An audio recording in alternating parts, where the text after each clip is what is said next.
Admiro de los argentinos su fervor por el fútbol, admiro su capacidad de introspección, obviamente admiro la escritura suprema o el escritor supremo que fue Borges, y por eso aquí tengo un invitado que es muy argentino, también escritor, Martín Caparrós. Maestro, bienvenido a Red Más Noticias. Muchas gracias. Bueno, pues empecemos a hablar de... Usted acuñó hace poquito un término en un libro, y es, a la gente no dice América Latina, sino ni América. ¿Y eso cómo es?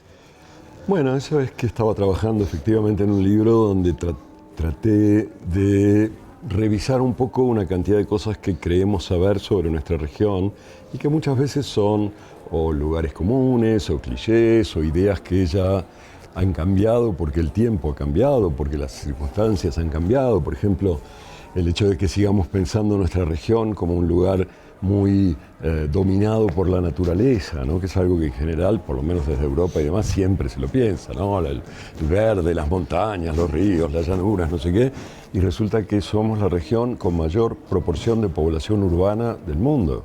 O sea, todo lo contrario de la imagen. Bueno, traté de hacer un libro para eso, revisar esas cosas que supuestamente sabemos sobre nuestro continente, y me encontré con el problema de que Brasil es demasiado, y es demasiado distinto, y es desproporcionado, y entonces decidí dedicarme solamente a este fenómeno muy extraordinario, que es que haya 20 países que hablan un solo idioma. Esto no pasa en ningún otro lugar del mundo. Nosotros estamos acostumbrados, porque bueno, nos encontramos, nos entendemos, podemos hacerlo, pero no hay otro lugar en el mundo donde 20 países hablen un idioma, el castellano, y me centré en ellos.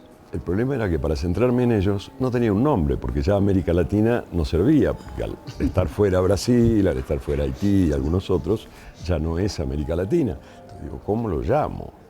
Y claro, hay un nombre que es Hispanoamérica, pero yo decía, y creo que digo en el libro, que Hispanoamérica es un nombre que nadie nunca dijo gratis, o sea, solo lo dicen los locutores que les pagan por decir, estábamos, o los secretarios de comercio de no sé qué, o sea, no sé, no tiene, no se prende, ¿no?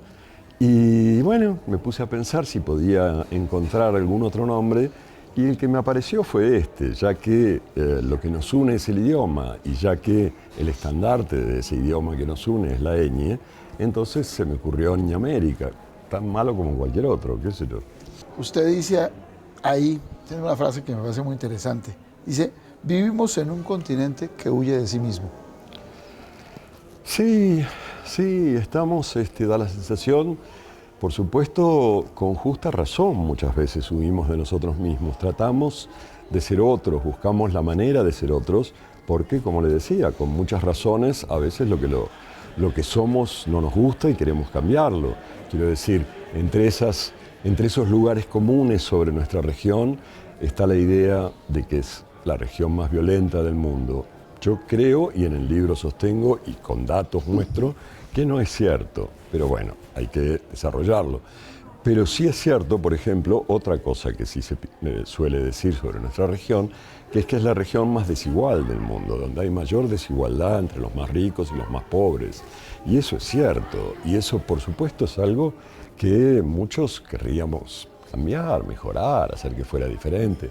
Y eso nos viene pasando desde siempre, yo creo, y por eso digo que en muchos sentidos huimos de lo que somos hacia lo que querríamos ser. Otro elemento que usted resalta ahí es que antes todos venían aquí y ahora todos de aquí están saliendo para otros lados. Sí. Es obviamente muy distinto. Eso es muy fuerte, sí, no lo pensamos suficiente. O sea, durante toda la existencia de nuestra región, desde que llegaron aquellos primeros asiáticos que cruzaron por el norte, por el estrecho de Bering, que empezaron a caminar para abajo y crearon todos los pueblos originarios de un continente que hasta entonces estaba vacío, y después llegaron los españoles, y después esa cosa vergonzosa de haber secuestrado a millones de africanos y traerlos a trabajar como esclavos, y después más migrantes de los países pobres de Europa en el siglo XIX, XX, así. Bueno, siempre fue un continente que recibió gente, y ahora desde hace 30 años, 40 años, es sobre todo un continente que expulsa gente, que la echa, que no es capaz de ofrecerle las mínimas condiciones para que quieran quedarse en sus países. Si uno en su país puede vivir, siempre va a elegir quedarse en su país. Es muy poca la gente que se va cuando puede vivir bien en su país. No, que tanta gente se vaya, y América es ahora la región del mundo de donde salen más migrantes, que tanta gente se vaya es la evidencia de un fracaso muy fuerte. En América, ¿cómo es el poder? Uf. Bueno, tiene muchas vericuetos y complicaciones, por supuesto, como en todos lados. Pero una de las diferencias más fuertes, es un poco confuso de explicar, pero una de las diferencias más fuertes de cómo es el poder en nuestros países comparado con países europeos o incluso norteamericanos, es que allí, en general, los que tienen poder lo consiguieron en los últimos 2 siglos, siglo y medio, consiguiendo primero poder económico. O sea, fueron acumulando poder económico, y ese poder económico, fábricas cada vez mayores, bancos, lo que fuera, los llevó a tener un poder político acorde a ese poder económico, ¿no? Ese es el proceso como clásico. En cambio, en nuestros países, como la economía en general consiste en extraer y exportar materia prima, el que tiene, para tener poder económico, hay que tener antes poder político. O sea, para dar un ejemplo antiguo, cuando vinieron los españoles tenían todo el poder político y eso les permitió apropiarse de las minas de Potosí o el oro de no sé dónde o el no sé qué. O sea, para tener poder económico había que tener poder político, no al revés. Ahora, claro, ya no vienen los españoles, pero los primos del presidente de pronto reciben la concesión del litio en vaya a saber qué lugar, y una vez más se accede al poder económico a través del poder político, que, como le digo, es un poco lo contrario de la estructura clásica. Y por supuesto es un poder muy complejo, muy confuso, con muy poca claridad y con cada vez más desconfianza por parte de los ciudadanos que supuestamente somos los que les estamos entregando a los políticos ese poder. Uno de los grandes fenómenos, lamentablemente, de nuestro continente es que cada vez menos gente vota. Es decir, cada vez menos gente confía en la democracia representativa como manera de asegurarse un gobierno y un Estado y un país que esté a la altura de sus aspiraciones, ¿no? En otro libro suyo, La pobreza, usted da unas cifras que son pues realmente aterradoras de ese tiempo, ¿no? 25.000 personas que morían en el mundo a diario. O como cuando usted decía en el libro, decían, mientras usted lee 8 horas, mueren 8.000 personas. Pero, digamos, esto de la pobreza se lo voy a centrar un poco en Argentina. ¿Qué pasó en Argentina? Porque uno veía a Argentina como algo que iba a pasar y que iba a suceder, un país que produce alimentos, producía alimentos, y de pronto pasó algo en Argentina. ¿Qué sucedió? ¿Por qué se detuvo? La cifra de los 25.000 personas que supuestamente mueren por causa del hambre todos los días no es mía, es de Ban Ki-moon, que era el secretario general de las Naciones Unidas. Claro. Uno quiere creer que sabía de qué estaba hablando, ¿no? Y efectivamente, el caso de la Argentina es terrible porque es un país que ha dedicado todo a la producción de alimentos, que se supone que produce alimentos para 400 millones de personas, y sin embargo, siendo 45 millones más o menos, hay 3 o 4 millones, casi el 10% de la población, que no come lo suficiente. ¿Cómo puede ser? ¿Cómo puede pasar eso? Parece imposible.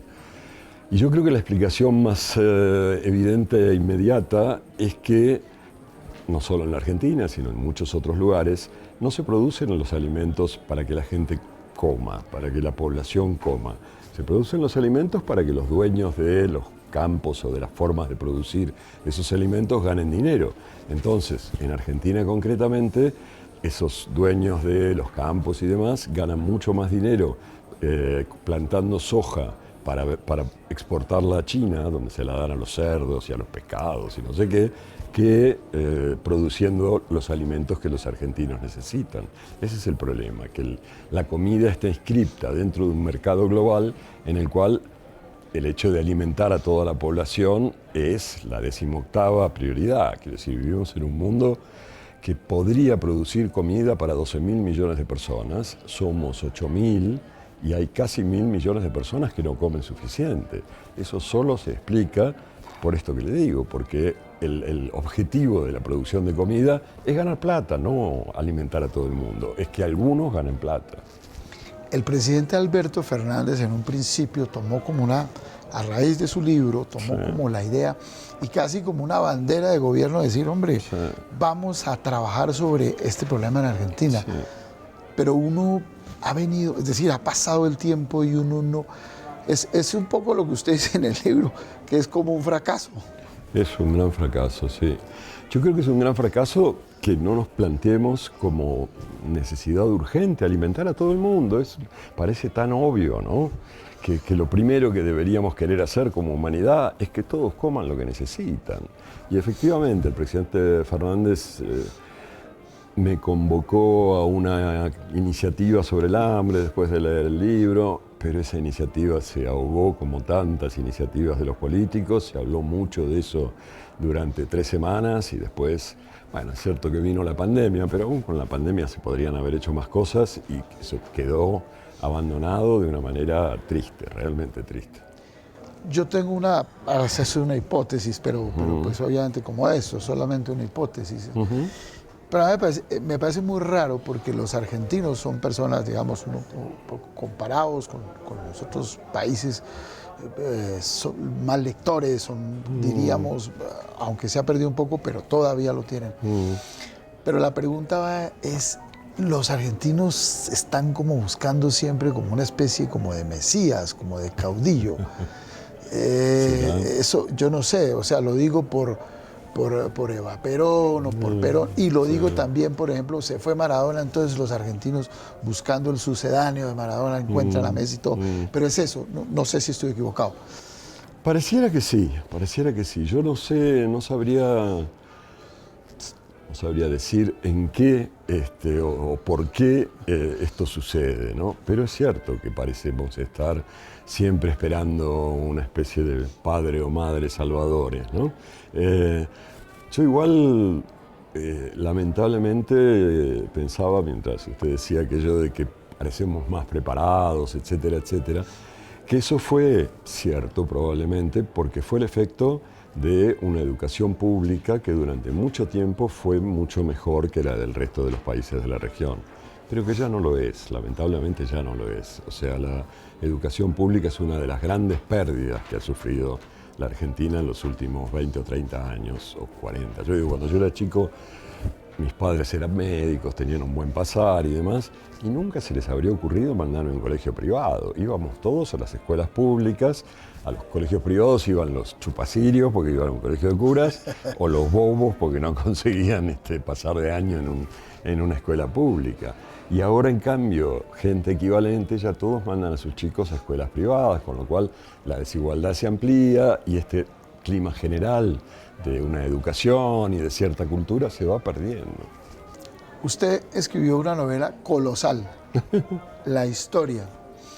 He leído por ahí que gente que comenta, expertos comentan, dicen que es una novela como borgiana, muy extensa, pero obviamente Borges no era muy amigo de las novelas ni de los textos largos, no. más en la poesía y el ensayo. Hablemos de la historia, ¿por qué la armó? Por bobo. Al cabo de poco tiempo me di cuenta de que había caído justamente en una de tantas trampas que Borges supo evitar perfectamente. Borges escribió uno de sus grandes cuentos, se llama Tlön var Orbis Tertius, y ahí habla de una enciclopedia de un mundo imaginario, sí. Y cita de esa enciclopedia, qué sé yo, 15 líneas, 20 líneas, 1 o 2 páginas, nada. Bueno, yo caí en la estupidez de escribir toda la enciclopedia, digamos. Lo que se me ocurrió, vaya a saber por qué, fue inventar una civilización, una cultura, y incluir en un libro todo tipo de materiales de esa cultura, desde recetas de cocina, libros de viajes, novelas policiales, su religión, su sexualidad, su esto, lo otro, y por supuesto una larga historia de cómo funcionaba el poder y otras cosas dentro de esa sociedad. O sea, es un libro disparatado, absolutamente disparatado, en el que trabajé como 10 años y que sigue pareciéndome a mí el único libro que escribí, pero nadie lo lee. Por suerte nadie puede discutir mi afirmación porque nadie lo lee. Pero ¿usted cree que es un libro difícil de leer? Porque digamos, el Ulises de Joyce es un libro que uno tiene que estar muy bien comido, bien dormido y hasta bien asesorado para tratar de abordarlo, ¿cierto? Yo no creo que sea tan difícil. Tiene una dificultad quizás, que es que está armado de una forma en que hay 4 capítulos largos que cuentan la historia de un príncipe, digamos, de un heredero de la gente que tiene el poder en esta cultura. Y cada capítulo tiene como un centenar de notas. Entonces, a veces las notas tienen 30 páginas, porque son una novela de esa cultura, o son un largo poema de esa cultura, o son una explicación sobre cómo funciona, qué sé yo, la comida, o la pintura, o lo que sea. Y entonces, quizás la dificultad es que uno no sabe bien si leer todo el capítulo y después todas las notas, o de si cada vez que aparece una nota, ir a buscarla y después volver al capítulo. ¿Se entiende? Pero me parece menor y a mí me parece que es muy, curiosamente, muy entretenido. Yo creo que tiene mucho humor ese libro, pero vaya a saber. O sea, uno diría que el Macondo, García Márquez, Macondo es Colombia, mucho de Colombia, y obviamente su novela La Historia, pues imagino debe ser o Buenos Aires o Argentina. Ahí también hay una especie de chiste, porque en realidad lo que se supone es que este texto original, los capítulos que le decía, se encontraron hace 200 años en un castillo en Francia, pero no se sabía dónde estaba situada esa civilización. Y desde entonces varios historiadores trataron de encontrar el lugar donde estaría situada. Y la historia es el esfuerzo de un historiador argentino por demostrar que esta civilización estaba situada en el norte de Argentina. Es un poco una ironía sobre el patriotismo de ciertos estudios que tratan de llevar para casa todo lo que encuentran, ¿no?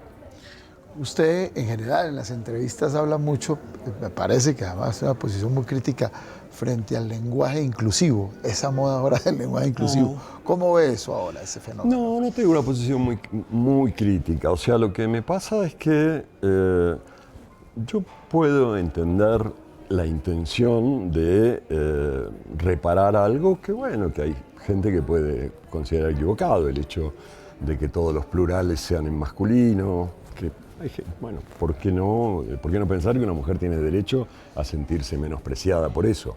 Lo que pasa es que a mí no me gustan los finales en E, que es la solución que por lo menos en la Argentina más usan, esto de decir estamos todes, ¿no? Todos contentes. No me gusta, un idioma es un conjunto de costumbres y yo no tengo la costumbre de la E, entonces yo estoy mucho más dispuesto a que usemos el femenino también para los plurales, que si somos aquí 5 hombres podamos decir estamos todas contentas y no pasa nada. Me parece eso mucho mejor solución que decir estamos todos contentes, porque me suena feo. Y sí, además eso es lo que usted dice, es el sonido también, el oído, o sea, Sí. como que daña el ritmo. Sí. ¿Cómo podrían armar un poema con todes y todas? Sí, sería un poco extraño. Sí. Bueno, maestro, el fútbol. ¿Por qué los argentinos son tan enfermos por el fútbol? Eso es... Ay, si lo supiera. A mí sabe que con eso tengo una cierta ambigüedad, porque por un lado yo soy uno de ellos, yo tengo, aunque hace 10 años que ahora no vivo en Argentina, sigo manteniendo el abono de mi platea de Boca, donde iba con mi hijo y cada vez que voy a Buenos Aires volvemos, y sigo mirando los partidos, y soy socio de Boca desde que tenía 12 años. O sea, no puedo, me caben todas las generales de la ley. Y sin embargo hay momentos en que me molesta, en que me inquieta. Quiero decir, El otro día, cuando ganamos la Copa del Mundo, ganamos, digo yo, la ganaron unos muchachos que estaban ahí, yo no gané nada, pero bueno, ve que ya uno tiene esa tendencia. Cuando la selección argentina ganó la Copa del Mundo, yo estaba feliz, grité todo lo que había que gritar y demás. Pero 2 días después, cuando vi que la mayor manifestación de la historia de la República Argentina, la mayor cantidad de gente en la calle en la historia de ese país, fue porque un muchacho con el número 4 le metió el gol a un arquero francés en un penal a último momento, me parece que hay como una desproporción, que ojalá pudiéramos tener ese nivel de entusiasmo y de energía para cambiar unas vidas que necesitan urgentemente ser cambiadas, para mejorar nuestra situación de verdad. El fútbol te da la sensación de que has conseguido algo, pero 8 días después o 40 días después, si tienes suerte, ya está, tu vida vuelve a ser el mismo problema y vuelves a no tener dinero para llegar a fin de mes y qué sé yo. Es muy curioso, pero Argentina es campeón del mundo como en las peores crisis. O sea, en el 78 pues está... Bueno, eso es fácil porque siempre estamos en las peores crisis. Pero y además, muy de vez en cuando salimos campeones del mundo. Además se hace más notorio porque claro, 78 entonces la dictadura. Sí. En el 86, bueno, un poquito ese asunto de las Malvinas y después ahora con esta situación que además Sí. ustedes tienen una inflación altísima y una economía muy deteriorada. Sí. Pero entonces el fútbol es como un escape, ¿no? Sí, es lo que es un escape, es como un alivio a esa sensación de que todo te va mal, todo te sale mal, y bueno, y dices, esta por lo menos me salió bien. Pero es que no es cierto, no te salió bien, o sea, le salió bien a esos muchachos, le salió bárbaro, y a ti te cambia eso, unos días, te da una alegría, por supuesto, en un momento en que realmente la necesitas, pero poco después tu vida vuelve a ser lo mismo, ¿no? Ese es el... No sé, por eso le digo que es pura ambigüedad lo mío, o sea, no estoy, no lo sé. Usted escribió un libro sobre el Boca Juniors. Sí, señor. ¿Por qué? Obviamente usted es hincha de Boca, pero ¿por qué? ¿Qué lo hizo, qué lo impulsó a escribir ese libro? Mira, si quieres le cuento la historia de verdad.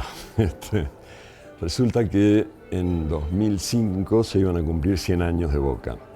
Yo en ese entonces había publicado varios libros en Planeta, trabajaba con ellos, pero nunca me habían encargado, nunca había aceptado un encargo de un libro. Y en el año, yo creo que 2003 o principios del 4, cuando faltaba poco para el centenario, el director de Planeta de Buenos Aires, Argentina, me dijo, che, me gustaría que pensaras la posibilidad de hacer un libro sobre Boca para el centenario y qué sé yo. Y yo me puse digno, uno se pone digno. Dije, no, de ninguna manera, yo no hago libros por encargo, no, por favor, bla, bla, bla, bla, bla, bla. Bueno, me dijo, está bien, bueno, no pasa nada. Y me fui caminando. Hay una avenida ahí donde... Y a las 5 o 6 cuadras dije, carajo, este libro lo va a hacer otro.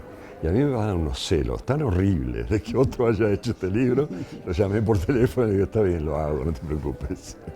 Y así me metí y fue muy agradable porque me permitió revisar toda la historia del club, me permitió pensar qué significa ser hincha de Boca, que es algo como muy intenso, me permitió ir a hablar con los jugadores que habían sido mis ídolos cuando tenía 10 años, fue muy bueno. Yo tuve la fortuna de conocer a Tomás Eloy Martínez, pero además maestro. también me leí la novela de Santa Evita. Santa Evita. ¿Qué recuerdo tiene usted, Tomás Eloy? Que sé que además ustedes fueron muy, muy cercanos. Lamentablemente él ya se fue. Sí, no, muchos, porque realmente fue un amigo y un maestro para mí. Me acuerdo de 2 rasgos muy fuertes de su personalidad. Uno es que era tan chismoso. Me encantaba, me llamaba a veces, lo llamaba yo, nos pasábamos 1 hora contando chismes, ¿sabés que fulano y que mengano y que se tanto, bla, bla, bla, bla, bla. Pasábamos muy bien. Y por otro lado, que era tan generoso, pero tan realmente generoso. Yo, por ejemplo, en el año 92, hace más de 30 años, 91, me presenté a una beca Guggenheim, justamente para escribir la historia, la novela de la que hablábamos antes. Y Tomás me ayudó a presentarme y tal, porque él estaba en Estados Unidos en ese momento, yo en Buenos Aires, y no me la dieron. Y él me dijo, no, tenés que presentar 2 veces, esa es la segunda vez cuando te la dan. Yo dije, ya está, ya me presenté. Y cuando faltaba una semana para el cierre del plazo, me llama por teléfono desde Nueva York, me dice, ¿te presentaste? Digo, no tengo ganas, ya estaba. Me dice, no, tenés que presentarte, no te preocupes, yo te hago la presentación. Me hizo la presentación, llamó a las 4 personas que tenían que mandar cartas para apoyar mi presentación y me dieron la beca porque Tomás hizo todo el trabajo, que si no tenía por qué hacerlo. O sea, esos rasgos, esos gestos, no es solo ese, los hacía todo el tiempo y eso realmente es inmejorable. Maestro, muchas gracias por haber Al estado en las contrario, noticias. Al contrario. Bueno, pues aquí hemos disfrutado nos hemos adentrado un poco en la vida de Argentina, pero también en la literatura argentina, que es muy valiosa.